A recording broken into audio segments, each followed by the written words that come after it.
this morning we're talking about Bill Shepard. Naturally, the News 9 News on 6 polls are out this week, and it was interesting. Looks like a 3 or 4 man race for Republicans in the gubernatorial race. Democrats, looks like Drew Evans is closing in on that. Nobody cares about LIGOV. Shocker in the AG, and medical marijuana is ahead. Poll-A-Palooza, what do you think?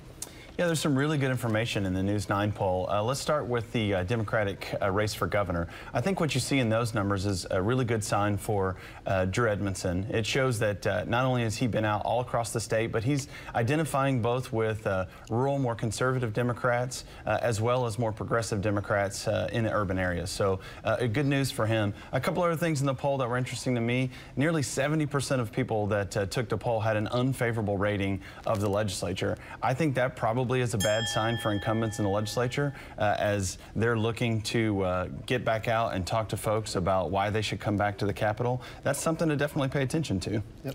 Oops. Mr. Leader, what do you think about these poll results? Well, Bill Shepard with SoonerPoll runs a great poll, and remember, this was not from any campaign. This was an independent poll. What it showed us in the Republican race for governor is that it appears to be, number one, had to do a runoff, and number two, the question is who's had to do a runoff with Todd Lamb.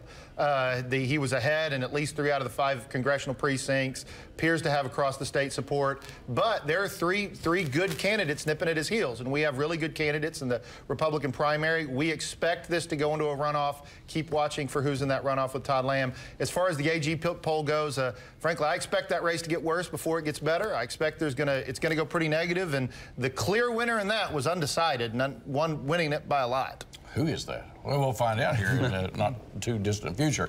All right, let's check on this week's report from the field on a state's dumpster fire, also known as the State Department of Health.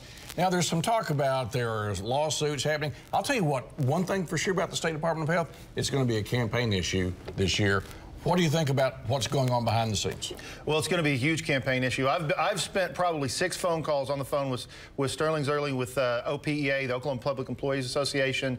We had state employees that were let go right before Christmas for no reason. This was one of the most gross abuses we've seen of power. It shows us 2 things. Number one, our system is broken. I've been harping on it. This Office of Accountability that we should have passed last year, we need it passed this year so we can actually dig in, do zero-based budgeting, have the ability to do those things, and then the appointment authority. Right now, and I've called for it in the paper, and I'll call for it now, the Department of Health needs to say, their board needs to say, they are not spending that $30 million, and we're letting us reinvest that in core services.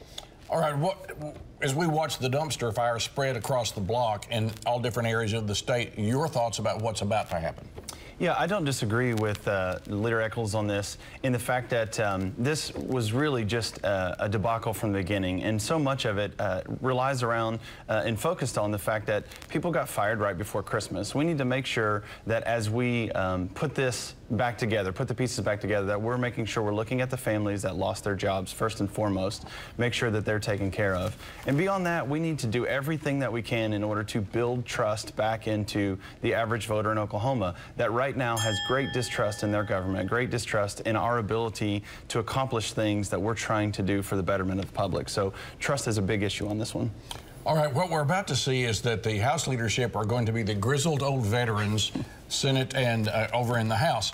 The Senate announced their new leadership team, Senator Treat, on Facebook Live. Times are a-changing. Let's talk about it. Both Republican and Democrat new leaders in the Senate. Your thoughts? Yeah, well, first of all, let me give props to one of my good friends, Senator Kay Floyd, who is the new leader of the Democratic caucus over on the Senate side. If you haven't had the opportunity to meet Senator Floyd yet, you're missing out. Senator Floyd is one of the most intelligent, caring, and driven senators in the building, as far as I'm concerned. She has done a great job in her first 4 years, or first 6 years in now, and will do an even better job as leader of the Democratic caucus. Another shout out would be to my friend Senator Thompson, who's taking over the A&B committee. And Senator Thompson's been a Republican that I've had the opportunity to work with. He's authored a number of my House bills, and someone that I think is very interested in working across the aisle and getting the things done. I think you're going to be hearing a lot of this. What does the data say with David and Thompson and Treat? Well, listen, I really want to see a return of you and Treat doing Between Two Ferns. That was so entertaining. But in all seriousness, returning seriousness to this, This is, you know him well. Very well. You know this team. What does it bode for relationship between the House and the Senate? I think it's an excellent shot in the arm for the relationship between the House and the Senate. You know, Leader Treat, or I'm sorry, now Pro Tem Treat, who will be the Pro Tem from Edmond, is going to be an urban Pro Tem. Then he has, he's moved Senator Kim David, who was Budget Chair, to Floor Leader. I love Kim David. I'm going to have an excellent relationship with Kim David. And Senator Thompson will be Floor Leader. Senator Thompson is known as a policy wonk. He is known as someone that digs into the numbers. There's a lot of talent over there on the Senate side, and it's two rural guys, and I'm sorry, a rural lady and a rural gentleman, kind of like the House, where we have two rural members, the A and B Chair Kevin Wallace, Speaker Charles McCall, and then I'm the urban one as the Majority Floor Leader. A rural-urban mix is important. It's a good leadership team. Will we see the return of Between Two Chambers? So I will do my best to get, I will commit this right now. I'll see if Senator David, if you're watching right now, let's do Between Two Chambers together. We want that show back, I will tell you that. All right, our last question, this becomes serious again, is we don't vote enough in Oklahoma. This show is called Your Vote Counts, but too many times people are not voting. Yeah, one of the sad realities we have in the state of Oklahoma is we have one of the lowest voting percentages in the nation. I tell people this all the time. Out of 38,000 voters in my district, approximately 15,000 will cast their vote on a high year, on a very high year. In the primaries, it's even worse. So as you're about to go into the polls in the primaries, out of 38,000, a 4,000 vote primary is one of the larger primary votes in the state of Oklahoma. Your vote does matter. Your vote does count. I've been part of recounts where candidates have won by 3, 4, 5 votes. Please go out and vote. We're telling you, you need to be engaged in this process. Know your member, talk to your House member, talk to your senator, and go vote. This is an issue that's near and dear to your heart.